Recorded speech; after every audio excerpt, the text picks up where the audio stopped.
Hey there, welcome to my Mac comparison. This is a MacBook Air 2017 edition. It's been awesome, but I increasingly use it at my business and people at my business are using it, which means I can't use it at the same time. Annoying. So I brought myself a new one and I got this. It is a 2020 edition. I know we're in 2022, but I picked this up in the Black Friday sales for £877. So a pretty big saving. It's got the M1 chip in it rather than the M2 in the 2022 edition, but that's cool. I'm quite happy with this. This one has an i5 in it, Celeron i5, but this has got the M1. I wasn't quite prepared for the 2020 edition to feel so small compared to the 2017. As you can see, chassis comparison, it's much smaller. It's a lot thinner as well. This thing feels positively brute-like and thick compared to the newer one.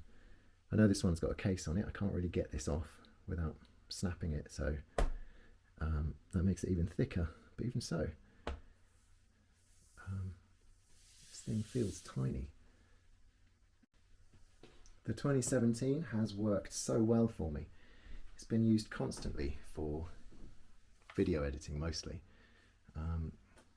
It was even dropped by one of my employees soon after I got it, and you can maybe see in there that the lid is slightly bent, slightly wonky.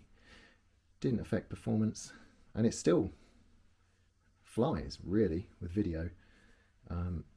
Takes a while to crunch anything in 4K, but that's cool. It's not unbearable. I haven't tested this one for video yet, but I'm assuming it's going to be much faster with the M1 chip in it. It's presented in the usual white Apple designed boxes. Nothing much to see here. MacBook Air, another Apple logo. On the back, a few specs. 8 gig unified memory, 256 gig SSD, 13-inch MacBook Air with Apple M1 chip.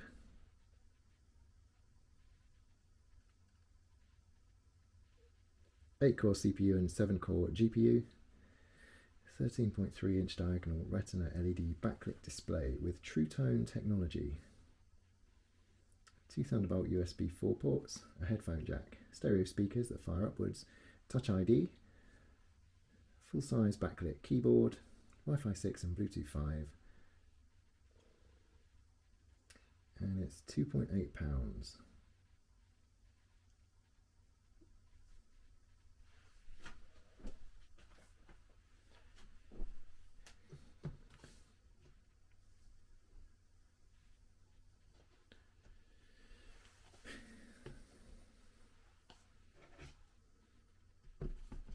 In fact, the only thing that is slightly annoying to me with the new one is the lack of ports. On one side there is a headphone jack, and on the other side you have 2 USB ports. That's it.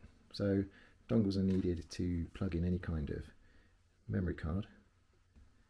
That's the only slight complaint I have so far. I don't really keep up on Apple products. I wasn't a major fan. I ditched the iPhone years ago. But definitely for video and sound, the Mac is the king, which is why I use them.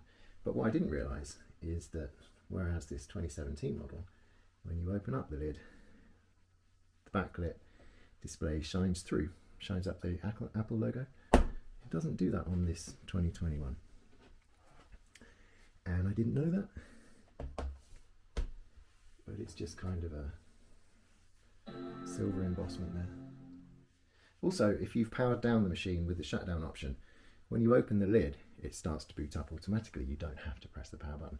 I guess that's something to do with the Touch ID, because I've just realised there's no power button there. It's just a Touch ID button to log in, so I guess that's why. The keyboard is amazing. Full-size keys. It's beautiful. Feels great. I mean, it feels great just to do this, but it feels great to type on. The keys are great, and the trackpad too is pretty wonderful. That's not to say the old 2017 model's keyboard wasn't amazing. It's more spaced out, which makes the keys seem smaller. I don't think they're smaller, it's just because they've got a bigger gap between them, because the chassis is larger, so they had more real estate. The trackpad's definitely smaller, but it's still awesome to use.